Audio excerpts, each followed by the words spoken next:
네, 안녕하세요, 청취자 여러분.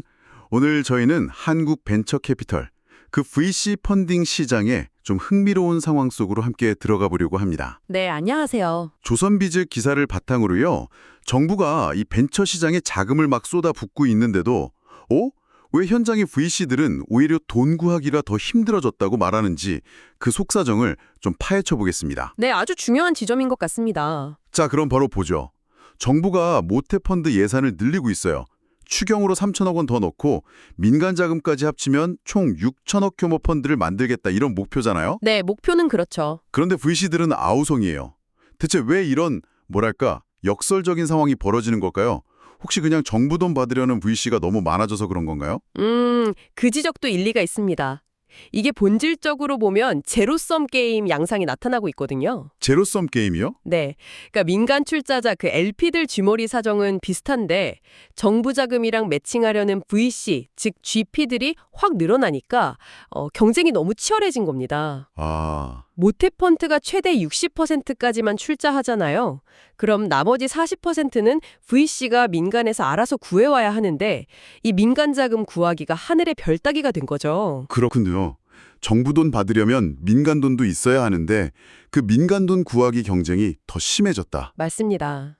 여기서 정말 주목할 부분은 정부의 좋은 의도, 그러니까 자금 확대가 의도치 않게 제한된 민간 자금을 둘러싼 경쟁만 부추겨서 오히려 민간 자금 유치를 더 어렵게 만드는 그런 결과를 낳고 있다는 점이에요. 아, 참 아이러니하네요. 네, 실제로 지난 4월 1차 정시 사업에 선정된 VC들 중에서도 아직 그 민간 자금을 다 못 모아서 펀드 결성 완료 못한 곳들이 꽤 있다는 이야기도 들리고요. 정부 지원이 오히려 경쟁을 심화시킨다니. 그런데 이게 다가 아니라고요? 기사를 보면 또 다른 어쩌면 더 근본적인 장애물이 있는 것 같은데 바로 은행 관련 규제, 그 위험 가중 자산, RWA라고 하던데요. 아, 네, 맞습니다. RWA 규제. 은행 건전성 규제가 어떻게 스타트업 투자 자금줄에 영향을 미치는 건가요? 이게 좀 복잡한 것 같은데요. 네, 바로 그 RWA 규제가 민간 자금, 특히 금융기관 자금이 VC 펀드로 들어오는 걸 막는 큰 장벽이 되고 있습니다. 장벽이요? 네, 금융당국은 은행이 VC 펀드에 출자하는 걸 고위험 투자로 보거든요. 예를 들어서 은행이 벤처펀드에 100억 원을 넣으면요, 장부상 위험자산은 실제 투자금의 4배, 그러니까 400억 원으로 잡힙니다. 4배요? 100억 넣는데 400억 위험 자산을 본다고요? 와. 그렇죠. 그리고 은행은 이 위험자산의 8%만큼 자기 자본을 또 쌓아둬야 해요. 이야. 결국 VC 펀드에 투자할 때 은행의 자본 부담이 너무 커지는 거죠. 그러니까 투자를 꺼리게 되는 겁니다. 당연히 그렇겠네요. 부담이 너무 큰데요. 그 결과가 실제로 나타났어요.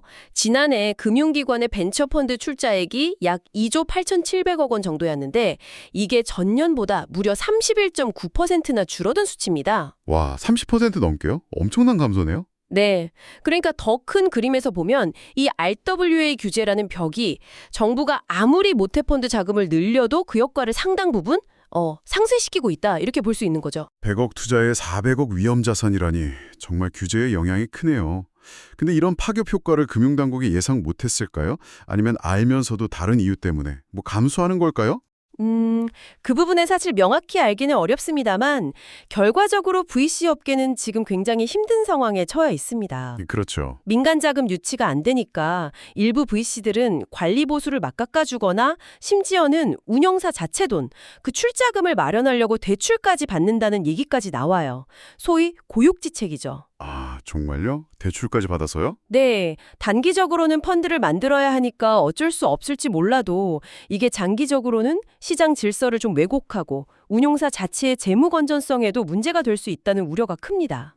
그렇겠네요.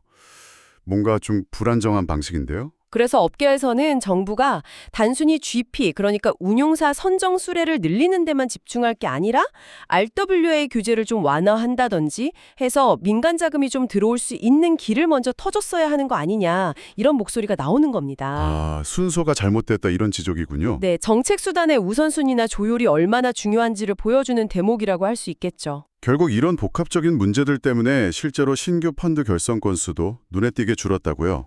통계를 보니까 올해 상반기 신규 결성 벤처펀드가 358개, 작년 같은 기간보다 12.5% 줄었고 최근 5년 새 가장 적다고 하네요. 네, 맞습니다. 특히 2022년 상반기랑 비교하면 거의 30% 가까이 줄었죠. 30%. 엄청나네요. 자, 그렇다면 이 모든 상황이 이걸 듣고 계신 당신에게는 무엇을 의미할까요? 만약 당신이 관심을 두고 있는 어떤 스타트업이나 혁신기술 분야가 있다면 이런 펀딩 감소 추세가 어떤 영향을 미칠 거라고 보세요?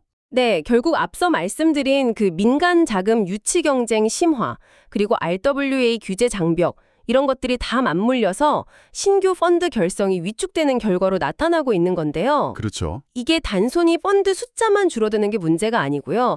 정말 혁신적인 아이디어를 가진 초기 기업들, 또 성장을 위해서 자금이 꼭 필요한 기업들에게 가야 할 돈, 그 성장의 마중물이 줄어들고 있다는 신호거든요. 마중물이 마르고 있다. 네, 장기적으로는 우리나라 혁신 생태계 전체의 동력이 약화될 수도 있는 좀 상당히 우려스러운 상황이라고 봐야 합니다. 정리해보면 벤처 생태계를 키우려는 정부의 강한 의지는 있는데 또 한편에서는 경기 둔화 때문에 신중해진 민간 투자 심리가 있고 게다가 RWA 같은 현실적인 규제 장벽까지 딱 버티고 있는 그런 팽팽한 긴장감이 느껴지네요. 네, 맞습니다. 핵심은 단순히 정부 돈이 부족한 게 아니라 어떻게 하면 이 꽉 막힌 민간 자금의 물꼬를 틀 수 있느냐, 이 문제인 것 같아요. 정확하십니다.